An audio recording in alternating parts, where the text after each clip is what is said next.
اعوذ باللہ من الشیطان الرجیم بسم اللہ الرحمن الرحیم۔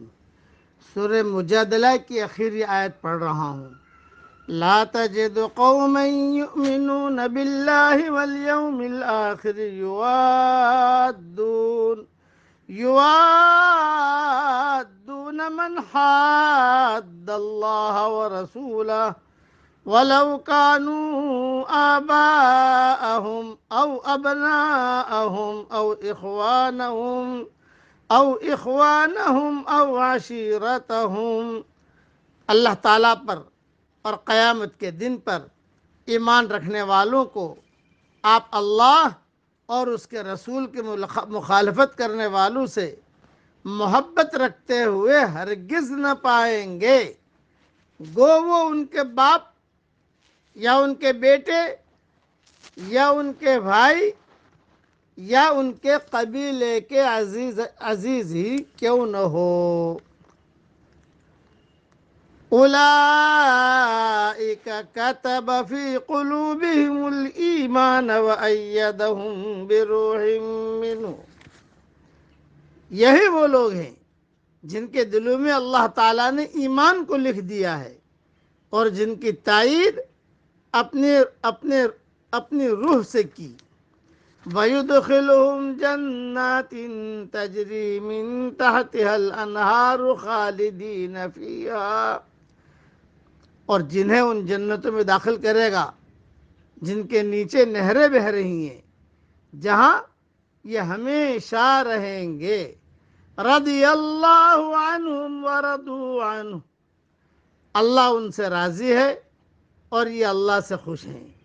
اولئک حزب اللہ، یہ خدائی لشکر ہے۔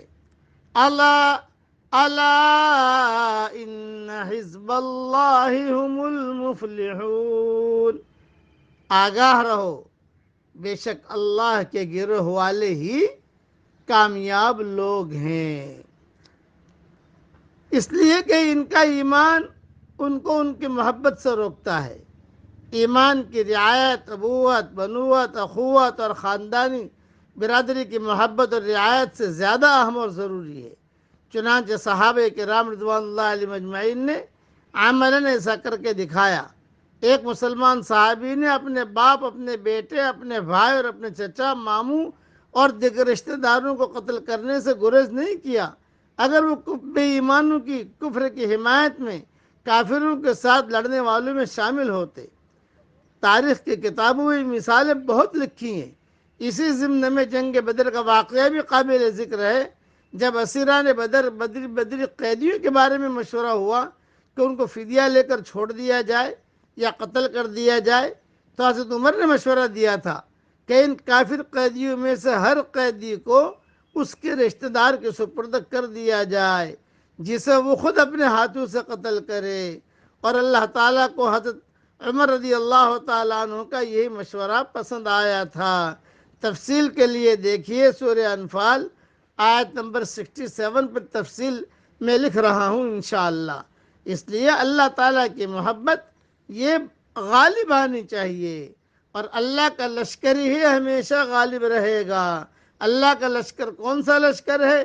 جن کے دل کے اندر ایمانی رگیں مضبوط ہوں، قومی رگیں نہیں، محمدی رگیں مضبوط ہوں، اللہ کے احکامات کو پورا کرنے والے ہوں، قومی رگیں کاٹنے والے ہوں، محمدی رگیں جوڑنے والے ہوں۔